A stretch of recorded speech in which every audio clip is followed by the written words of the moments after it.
chirongwa chatakamirira pano ndisati ndaverenga speech yangu yechirungu. Munogara kuti obvious ndinoverenga hangu nechirungu nekuti samaika ukaenda kuskuru, asi zvakakosha kuti kana zvibuda paTV apa nevari kure nevasinganzwi vazive kuti kuno kuSinara pane zvazvichiitika. Muchishona ndinoti tine mufaro mukuru seMutasa South kuti Sinara yedu ndio yaita number 1 kupiwa chirongwa chapresident chekupa mombe dzemukaka. Munoona mombe dzakasiyana. Unogona kupiwa mombe yongonzi mombe iri mudanga. Musi wainotofa pamwe unenge usatodyi beef seini ndinokamina ndikadya.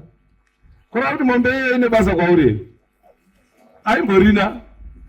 Zvino apa tapiwa mombe dzinopa upenyu, dzinopa mari. Ngatimbotendai president wedu. Muno muManicaland ndinogarodza vanhu kuti munoerera uchi nemukaka. Uchi takaita tinawo wakazara zveshuwa literally. Unotoerera muno. Mukaka wacho tinawo futi. Tisu tine mukaka wakawanda. Zvokudaro muno maMutasa. Mambo Mutasa. Muprovince yese mukaka unobuda munobva muno. Ngoroerai Mambo Mutasa ane nzvimbo yavo yakaropafadzwa maoko.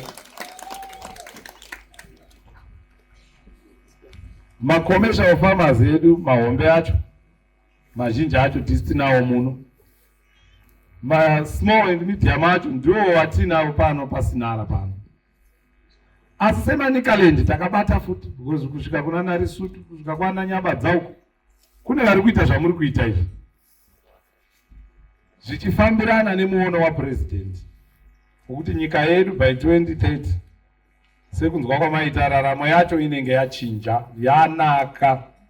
This program was made possible through the support of the President of the Republic of Zimbabwe, Dr. Emmerson Mnangagwa, and his government via the Zimbabwe Microfinance Bank, which is wholly owned by the government. I am pleased that the funding specifically targets disadvantaged people, particularly women, aligning with the mantra of the President and the Republic, leaving no one and no place behind. We take pride in having this program under National Development Strategy 1, NDS 1. The government aims to increase the dairy herd from the current level of 16,000 to 25,000 and to boost raw milk production from 7 million liters 130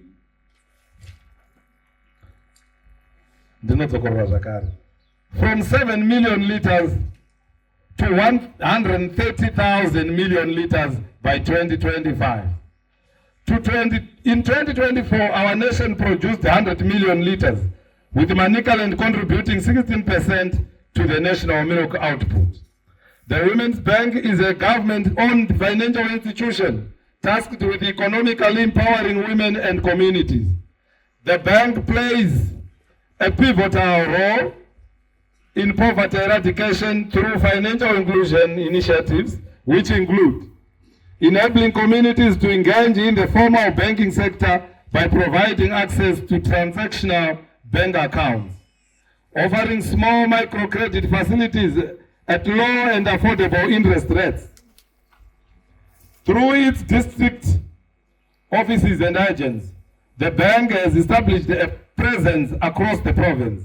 Since its inception, we have witnessed significant interventions, including the Belarus Mechanization Facility, enabling both women and men in our province to acquire tractors through affordable financing.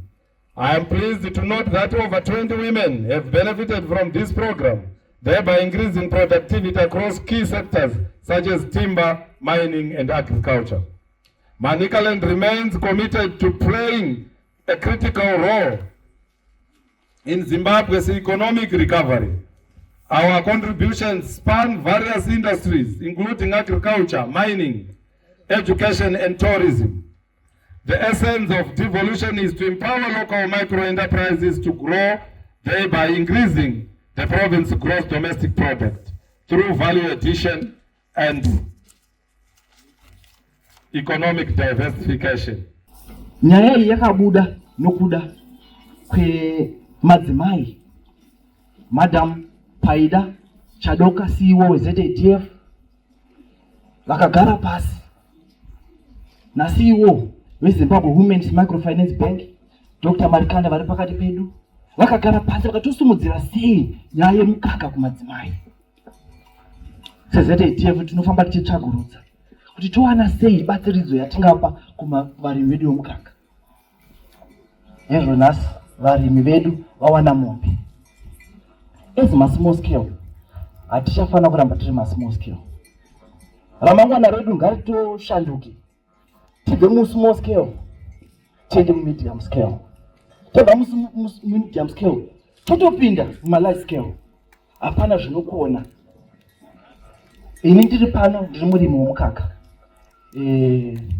Ndinorima mukaka wangu ndiri kuMashonaland West. I'm a dairy farmer.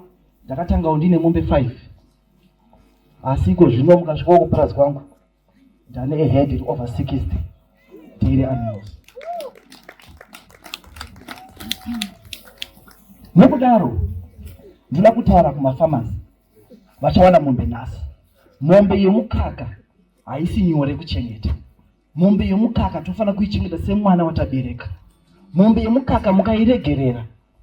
Rega nditaure ndichiti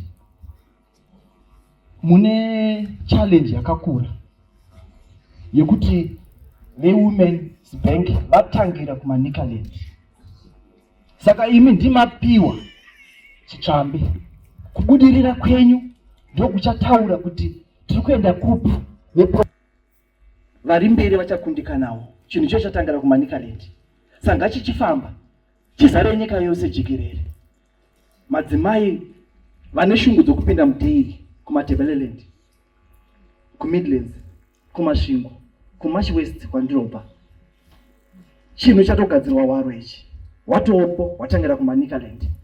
Saka chitsvambe chakunemi varimi muchapuwa mombe nhasi. Mombe yemukaka ngaichengetedzwe. Ndanzwa kuti mombe dzenyu dzinenge dziri insured, dziri painsurance. Mupolisi atinawo haagone kuzotimiririra kana mombe dzedu dzaitwa zvimwe zvirwere zvinotaridza kuti taita careless, hatina kugona kuchengeta mombe dzedu. Saka iwo une 1600 chikwereti insurance yokuti mombe yako wakakundikana kuichengeta, uchaita sei? VeWomen's Bank vachaora moyo kuti varima vashandike navo. Saka chikumbiro kuvarima vachapuwa mombe nhasi. Isu seZADF kuti chengetedzai mombe dzedu, chengetedzai mombe dzivu dzepundutso, chengetedzai mombe dzedu. Zvanzi mombe dziriko dziri 24. Ndinodaira kuti mombe kuda dzakashandiswa sex semen inobudisa imwe mombe yehadzi pakare. Saka matone imwe mombe matogadzira dairy renyu rakutofambira mberi. Nokudaro regai nditi kuna anana baba, tinoziya mukugara kwedu mombe danga rinenge chinzera baba aiwa ngatenderai madzimai vapinda mudairy kuti mombe kana yauya mudanga ndiyamai. Sara Sinara Dairy Farm. Ndiri kuSinara Green Up Dairy Farm. Tinoita nezvemukaka. Ndawinawo mombe yangu. Ndiri kufara zvakanyanya. Semuyuth ndiri kufara zvakanyanya kutangawo bhizinesi yemukaka.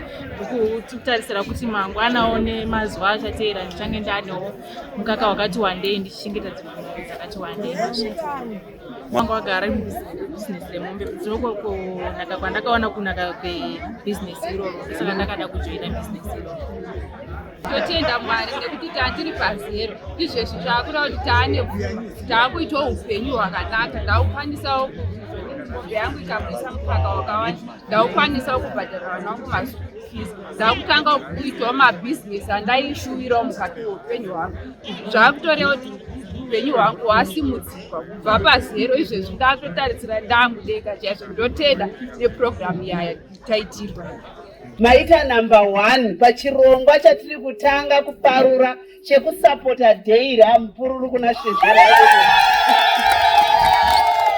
Saka ndinoda kufara ndaona tine 5 minutes, saka ndinoda kubva ndazviita zvese in the shortest time yatinayo. Ndina vahodzi panapa. Ndiri kufunga kuti nekuti taparura chekutanga ndiri kufunga kuti kune mamwe mamilk centers ari around. Tiri kufunga kuti chinhu ichi chava kutoenda. Ndaona kana Mash Best yauya nokuvaziva kwandinoita, ndiri kufunga kuti motosunga dzisimbe. Isu sebhengi chishuwo chedu, Honorable Minister, ndechekuti kabisira tatoya nemombe kumadzimai. Noti kazhinji kacho kana mombe iripo zvine kuti wakadzidza wakadi, bhuku remombe rinowanza ungonza nderababa kuremekedza baba.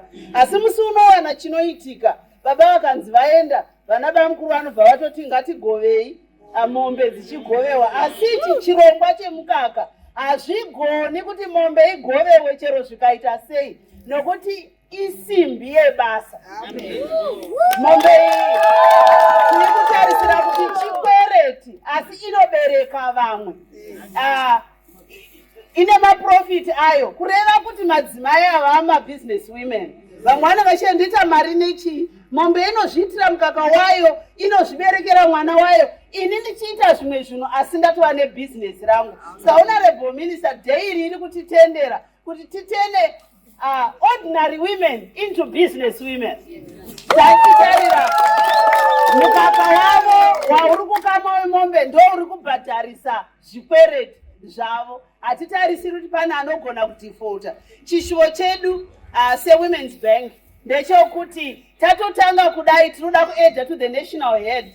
Toda kutenda the government of Zimbabwe inova iyo the shareholder weWomen's Bank, ndo muridzi wacho vakazviita kuti vawane kutsigira kumadzimai. Isu chikamu chedu kubika maproducts anogona kuti mudzimai abatsirike. Kana mudzimai ane huku 5, Honorable Minister, ane mbudzi 1. Kana mudzimai ane mbudzi 5, ava nemombe 1. Asi uyu manje uyu arema musikana uyu, nokuti mombe yake haina kufanana naBushman yaya. Mombe yake inobayiwa majekiseni, mombe yake inoda kudya zvakanaka, kureva kuti vava pamusoro pemamwe malevels. Honorable Minister, tachida kuti titi kune vaya vasina mamilk centers asi vanoda kuti vaite maproducts inonzi asset financing. Tinopanda asset financing, mombe iyoyi inotova asset. Kana musina kutenga, ndiriitira vamwe vasina kuuya pasinara muarea medu vana sabhuku, vanhu vakabatana vakaita magrupu avo vanogona kutenga mombe dzedu dzechivanhu dzine breed rakanaka. Yotova kana vakaitenga 530 vakaitenga mari, asi ikapuwa chikafu ikachengetwa machengeterwe anoitwa mombe idzi, inotipa mukaka. Kureva kuti imba imwe neimwe inogona kuva nemombe inozvibhadhara nemukaka. VeDairy Report havarambi kuutora. Ndandichida kutaura zvekuti kuWomen's Bank kusapota zviri kuitwa nemadzimai, vamwe havaiti havo mombe asi vamwe vanorima chibage chavano